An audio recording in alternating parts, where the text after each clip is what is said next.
Um, Speaking of head coaches, I want to talk about my Lakers head coach real quick, man. Darwin Ham. Not that he's done anything wrong, but seeing how my team is constructed, seeing the projection and what some of the fans are saying about the Lakers, would y'all consider this season being a hot seat season for Darwin Ham? Mm. Yes, yes. And I say, the reason why I say yes is because they have the pieces from the beginning of the year to make it far. They have to make it to the finals. This year, they have to make it to the finals. Really? Yeah, they have to make it to the finals this year. The Western Conference Finals is not good enough. They can make it to the finals and lose, and they'll be okay.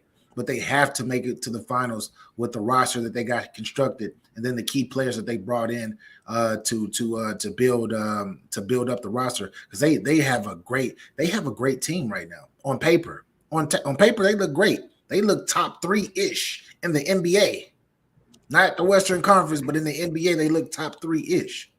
Let me tell you something, BA. You don't want to see LeBron in the finals. That's your worst nightmare. You know what time it is. You know what I'm hoping for.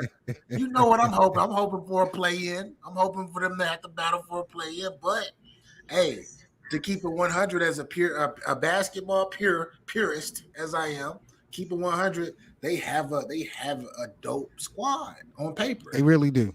They really do. For the first time, the Lakers in a couple years, they're going into the season not really having a concern about making trades during the All-Star break. Like they really literally could finish with the team that they started. And now to think that might have been the first time it's happened since LeBron has been in Los Angeles. That's why I feel like Darvin Ham is going to be a little bit on the hot seat.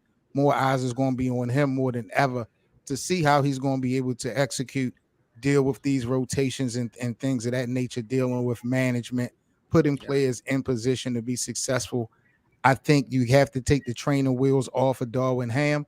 And if he's not able to, push it to the limit. Jeannie got to quit. Jeannie, when she got to be put in savage mode, she go in savage mode. And he's like, yo, she has to. Woman?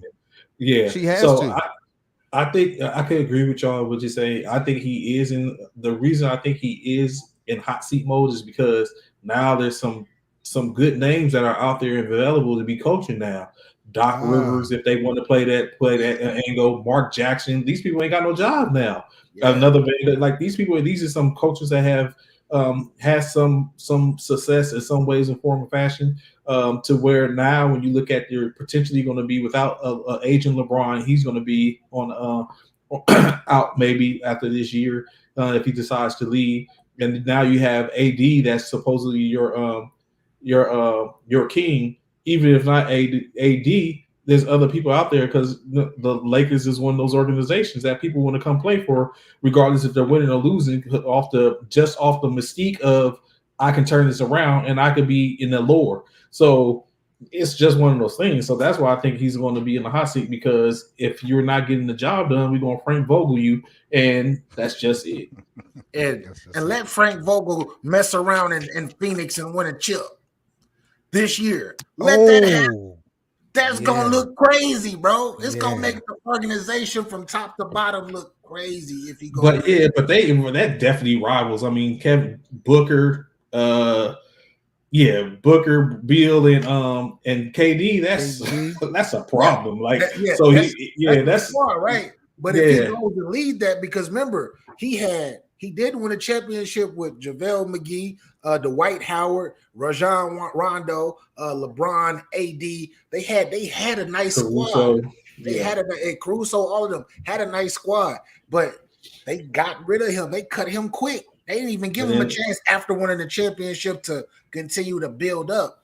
And they got rid of the whole roster. 3 years in a row, they got rid of the whole roster. Like, we pay attention to this 3 years in a row. The Lakers have basically reinvented themselves 3 years in a row. That's a fact.